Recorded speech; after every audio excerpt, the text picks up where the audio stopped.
Meu convidado do De Carona de hoje chegou a Jundiaí aos 15 anos e é um dos narradores esportivos mais conhecidos do Brasil.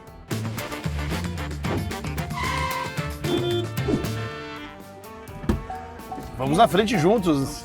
Vamos juntos. Sabe como é que era o sistema? Bem-vindo, muito obrigado. Obrigado você pela carona. Muito bom te receber aqui. Milton, antes da gente começar a nossa conversa, eu preciso saber de algum lugar aqui em Jundiaí que você tem alguma história, uma memória. Cara, tem alguns lugares, né?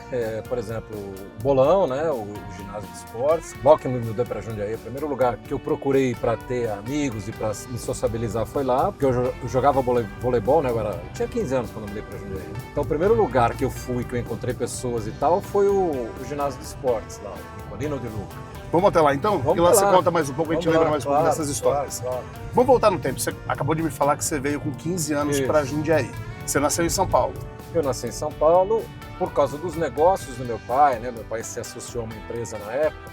Primeiro a gente foi para Uberlândia, no Triângulo Mineiro, a gente morou lá 2 anos. As coisas não saíram como meu pai imaginava, né? Então ele resolveu voltar para o estado de São Paulo. Mas ele não queria voltar para a cidade de São Paulo. Pesquisando, ele chegou à conclusão que Jundiaí era um ótimo lugar para a gente morar, porque continuava sendo muito perto de São Paulo, onde a gente ainda na época tinha família, né? Tios, avós, enfim. Mas ao mesmo tempo não era a loucura de São Paulo. Isso nós estamos falando de 50 anos atrás, né? Meu pai já achava aquilo uma loucura, né? Você acho que estava acostumado, porque você foi para Uberlândia, Uhum. você tinha já essa vida meio de estar mudando de escola, de ambiente, de amigos. Cara, sempre muito difícil, né? Uma mudança muito radical assim na sua vida, né? Por sorte, né? Eu tinha começado a jogar voleibol lá em Uberlândia e eu fui morar do lado do Bolão, né? Eu morava numa casa que assim, eu atravessava a rua e estava no Bolão. Então isso facilitou muito e o vôlei acabou me introduzindo uma série de amizades, de conhecimentos na época que me proporcionaram ter os primeiros amigos em Jundiaí, né? Foi o voleibol que me proporcionou. Eu estudava no Instituto de Educação, que era 2 quadras para baixo, né? Tudo pertinho. Então minha tá ali, vida né? era toda ali naquela região ali do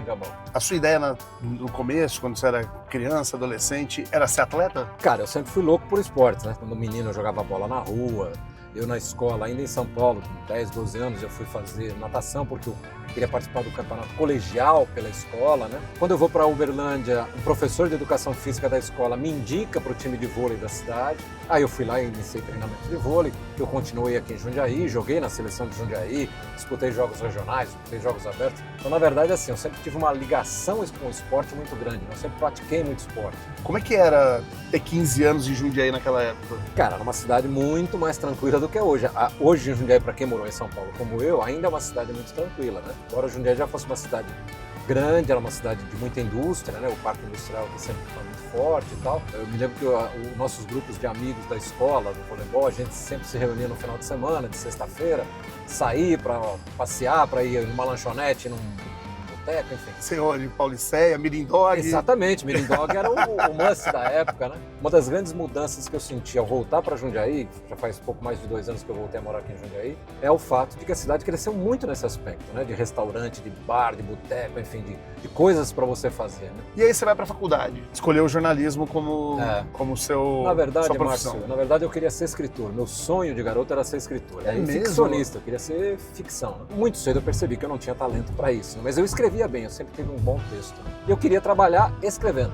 E a opção que eu encontrei na época foi fazer jornalismo. E eu me imaginava assim, jornalismo de jornal. Eu queria trabalhar em jornal para escrever. Naquela época, nós estamos falando isso de anos 70 a anos 80, né? No final de 77, eu consigo passar no vestibular. Eu entro na Universidade de São Paulo, na ECA, né? Escola de Comunicações e Artes. E começo a faculdade. Primeiro, vai e volta todo dia. Ônibus para lá, ônibus para cá e tal. Mais ou menos em março, sei lá, não vou lembrar o mês exato, mas foi no comecinho do ano. Eu estava com 1 mês e meio de faculdade, né? O Jornal de Jundiaí publica um anúncio. Precisa-se de repórter. Eu não sabia rigorosamente nada, né, de jornalismo, eu estava no primeiro 2 meses de faculdade. Eu me apresentei lá, né, e me deram um teste lá para fazer, eu fiz, aparentemente gostaram, e eu fui contratado. Trabalhei lá durante 4 anos. No segundo ano que eu estava lá, a rádio difusora, que era do mesmo grupo, ainda do mesmo grupo, tinha uma vaga lá para trabalhar no esporte, foi a primeira vez que eu trabalhei como repórter de esportes. Né? E aí fiquei muito tempo no jornal e na rádio, depois eu saí do jornal, fui pro Jornal da Cidade, saí da rádio difusora, fui pra Rádio Cidade também. E aí sempre com esporte?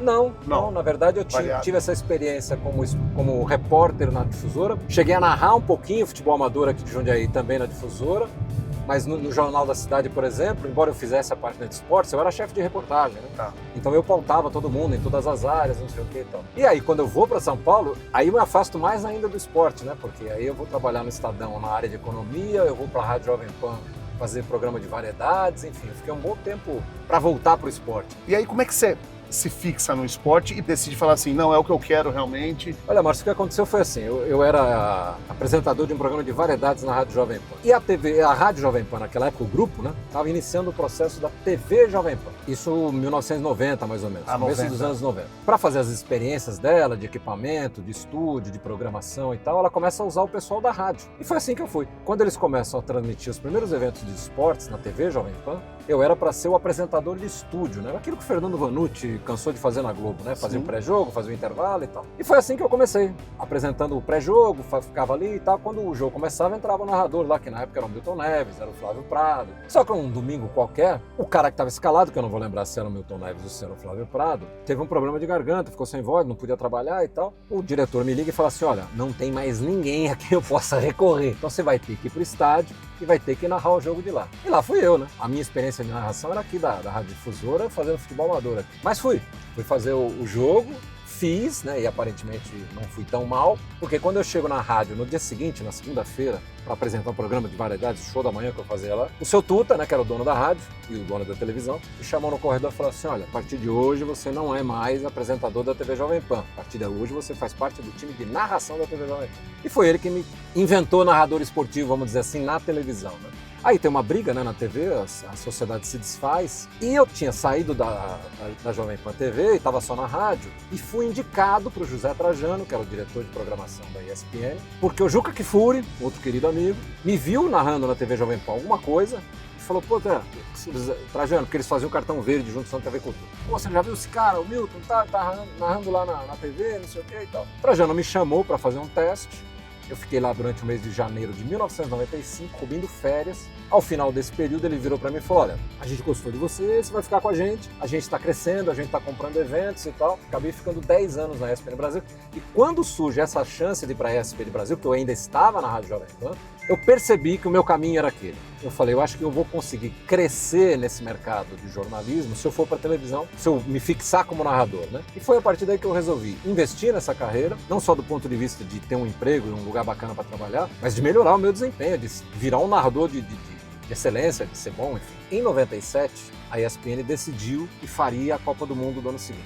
Eu ainda estava na Rádio Jovem Pan, ainda fazia o meu programa lá de manhã, depois do almoço eu ia para a TV para fazer jogo, para gravar jogo, enfim. E eu percebi que se eu não me dedicasse exclusivamente à TV, provavelmente eu não iria para a Copa do Mundo do ano seguinte na França, né? Então foi assim que eu cheguei no final de 97, cheguei lá na rádio, falei, olha, eu vou sair, eu vou ficar só na Jovem Pan, na ESPN, porque eu quero investir nesse meu lado narrador. E foi assim, cara, eu pedi demissão no final de 97, a partir de 98 eu fiquei exclusivo lá na ESPN, e foi assim que eu transmiti a minha primeira Copa. Pra você ter uma ideia, essa Copa me proporcionou minhas primeiras viagens internacionais. Eu nunca tinha saído do Brasil, eu já tinha quase 40 anos, mas eu nunca tinha saído do Brasil. E aí vou fazer o sorteio dos grupos da Copa do Mundo. Isso foi em dezembro de 97, né, que é sempre 6 meses antes da Copa. Então foi a minha primeira viagem internacional, foi essa. E a segunda viagem internacional é a Copa do Mundo da França, em 98, né, que foi o primeiro evento grande assim que a ESPN teve a chance de cobrir, mandando equipes para lá, né? É um negócio inesquecível, assim. 2 anos depois eu fiz a minha primeira Olimpíada na Austrália também, que era um sonho, né? Eu sempre gostei muito de vários esportes, então estar na Olimpíada era uma coisa meio mágica para mim. Passando aqui no bolão. Doutor Nicolino de Luca. Foi aqui que você fez seus amigos, os seus amigos de Jundiaí. Meus primeiros amigos de Jundiaí foram aqui, foi o pessoal do voleibol, né? Que eu jogava lá em Uberlândia quando eu vim para cá, e aí tive a chance de vir aqui para fazer meus treinamentos. Esse ginásio aqui de baixo nem existia, eram quadras descobertas aqui. Me fala um pouco desse seu trabalho atual. Você está no UOL, você está fazendo o UOL Play. Me conta um pouquinho desse trabalho. Na verdade, Márcio, quando eu resolvi sair da TV Globo, todo mundo falava, vai aposentar. Eu falava, não quero me aposentar, eu quero trabalhar menos, são coisas diferentes, né? Porque assim, eu vim para Jundiaí, inclusive, muito por causa disso, para ficar perto dos meus netos. Eu tenho 2 netos nascidos aqui em Jundiaí, o mais velho tem 10, a menina tem 5. E eu queria ver eles crescerem, eu queria acompanhar. Foi por isso que eu e a minha mulher, a questão de 2 anos e pouco atrás, em dezembro de 2022, a gente mudou para cá. E isso acabou mostrando pra gente como é legal você ficar perto da família de novo, né? Porque minhas filhas moram aqui, meus pais que faleceram recentemente moravam aqui, enfim. E eu decidi que eu não queria trabalhar tanto. as viagens, os campeonatos são muito longos, Olimpíada, Copa do Mundo, você fica um mês fora de casa e tal. Eu comecei a pensar quanto tempo mais eu tenho bem fisicamente, de cabeça, de corpo e tal, para aproveitar a vida e aproveitar as coisas que eu mesmo construí com a minha mulher e tal. Aproveitar o crescimento das crianças. Pensei o quê? Mais 15 anos, 20 anos, se eu me cuidar muito, né? Então eu quero aproveitar.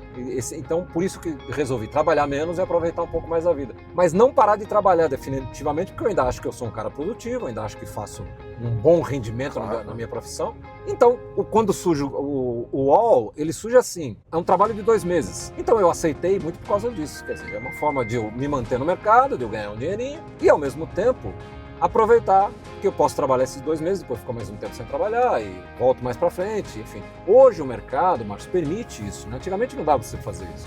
Você era contratado por alguém para ficar eternamente lá, né? Não tinha essa coisa de você fazer trabalhos pontuais. Hoje o mercado tem muito isso. Você tem algum arrependimento, alguma coisa que você não fez que você gostaria de fazer? Ou você fez tudo no tempo que você tinha que fazer? Olha, Márcio, eu costumo dizer o seguinte, eu prefiro me arrepender de coisas que eu não fiz do que me arrepender das coisas que eu fiz, né? Então eu não me arrependo de nada do que eu fiz, eu acho que eu conduzi a minha carreira muito bem, eu tenho a impressão que eu fiz boas escolhas, né? Por exemplo, quando eu estava aqui em Jundiaí, chegou um momento que eu falei, aqui deu para mim, eu preciso ganhar mais, eu preciso de condições melhores de trabalho, em lugares melhores, maiores, né? Porque os mercados são muito diferentes. E foi assim que quando apareceu a oportunidade de ir para o Estadão, muitos que vão assistir essa entrevista vão lembrar do Ademir Fernandes, né, que era um jornalista aqui de Jundiaí, ele não era de Jundiaí, mas ele morou aqui muito tempo, trabalhou anos e anos no Jornal da Tarde, no Estadão. E ele um dia me liga e fala assim, olha, apareceu uma vaga na economia aqui do Estadão, você está interessado? Eu falei, tô. É aquela coisa que a gente estava falando de, cara, não me interessa o que é, eu quero ir para lá, então se é economia, eu nunca tinha mexido com economia. A Jovem Pan surge porque o diretor de jornalismo da Jovem Pan na época tinha uma casa aqui no Jacaré, aqui em Caminho do Carandiruva, e ele me ouviu fazendo o programa aqui na rádio. Ele tinha uma repórter que trabalhava lá na Jovem Pan em São Paulo, que morava aqui em Jundiaí, ele falou com ela, falou, escuta, você sabe do Milton? Muito bom, pode trazer que ele é bom a beça.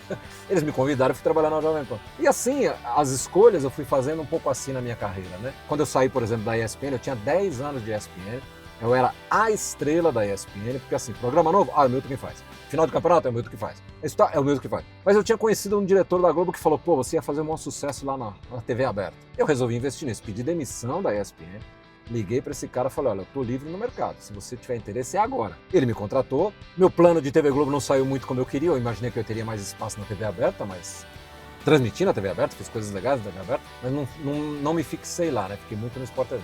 Mas que também para mim foi ótimo, eu viajei o mundo com o Sport TV, eu ganhei dinheiro no Sport TV, no Grupo Globo e tal. Então eu acho assim, se eu tenho uma boa característica na minha carreira é ter feito boas escolhas. Eu narrei 8 edições de Olimpíadas, né? Sendo que 5 delas eu estava lá na Olimpíada. Eu narrei 6 edições de Copa do Mundo, em todas eu estava lá no local da Copa do Mundo. Eu narrei final de Champions, eu fiz quase tudo, né? Campeonato Brasileiro, Libertadores, Copa do Brasil, tudo eu fiz finais, eu fiz grandes jogos, enfim. Então, cara, eu só tenho que agradecer as pessoas que me ajudaram, e foram muitas ao longo da carreira, né? Se não tem alguém para te dar uma puxadinha, para te dar um empurrãozinho, é difícil você vencer num mercado tão competitivo como é o nosso. Porque eu cheguei onde cheguei, eu fiz o que fiz, eu tô aqui conversando com você hoje, por causa do apoio das pessoas, por causa dos caminhos que me foram abertos. Obviamente, pra gente que trabalha com TV e gosta de TV, essa história é super importante. É óbvio que não dá pra gente colocar tudo aqui, senão a gente ficaria horas e horas conversando. E eu acho que pra quem gosta do seu trabalho também, vai ser um momento muito importante. Muito obrigado, de verdade. Eu fico muito feliz de ter levado você nessa carona, de verdade.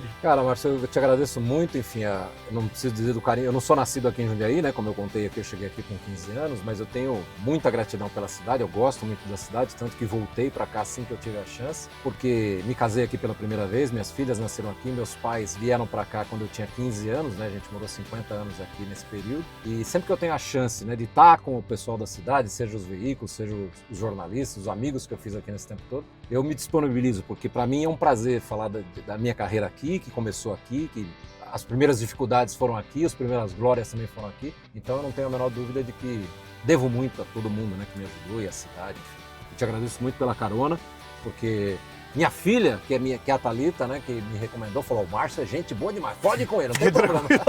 Pode ir com ele, pode ir tranquilo com ele. Então eu falei, não, se a Thalita avalizou, eu vou. E bom motorista também. Muito bom motorista, só me trouxe exatamente para o lugar onde eu preciso chegar aqui, me deu essa carona, foi muito legal, muito obrigado. Milton, obrigado. Que é isso, obrigado. Pois um abraço. Pô, que é isso. Valeu.